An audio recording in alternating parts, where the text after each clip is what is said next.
सध्याच्या काळात फसवणुकीच्या घटना दिवसेंदिवस वाढताना दिसत आहेत.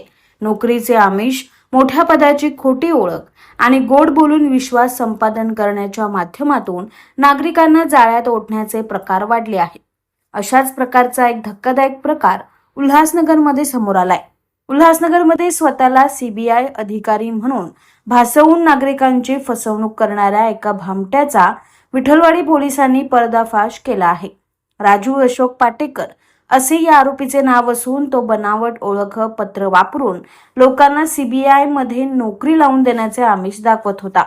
या आमिषाला बळी पडलेल्या नागरिकांकडून पैसे उकळत असल्याची माहिती पोलिसांना मिळाल्यानंतर विठलवाडी पोलिसांनी तत्काळ कारवाई करत आरोपीला ताब्यात घेतले. पोलिसांनी केलेल्या सखोल चौकशीत आरोपीकडून एअरगन, 6 वॉकी टॉकी, बनावट बॅजेस, बोगस कागदपत्रे आणि इतर संशयास्पद साहित्य जप्त करण्यात आलं आहे. या प्रकरणी विविध कलमानुसार गुन्हा दाखल करण्यात आला असून पुढील तपास सुरू आहे.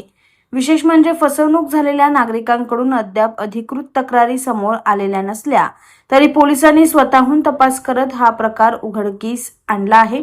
पोलिसांनी नागरिकांना आवाहन केले की अशा प्रकारच्या फसवणुकीस बळी पडले असल्यास पुढे येऊन तक्रार नोंदवावी.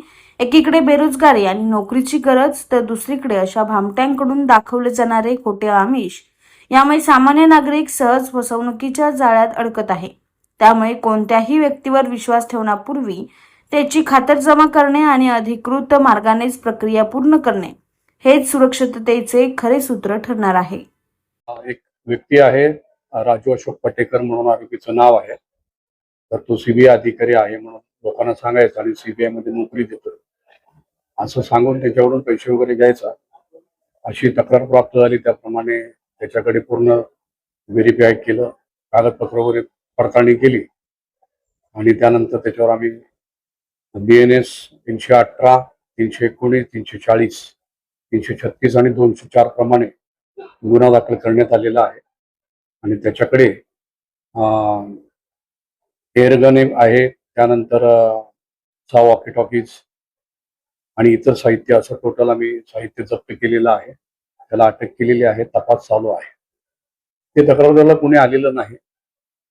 तक्रारदार आल्यानंतर पुन्हा तपासात त्यांचा सहभाग करून घेण्यात येईल आणि पुढची कारवाई करण्यात येईल. त्याच्याकडं जे बनावट बॅजेस वगैरे मिळाले, कागदपत्र वगैरे मिळाले, फसवणुकीसाठी जे साहित्य लागतं ते सगळं मिळालं.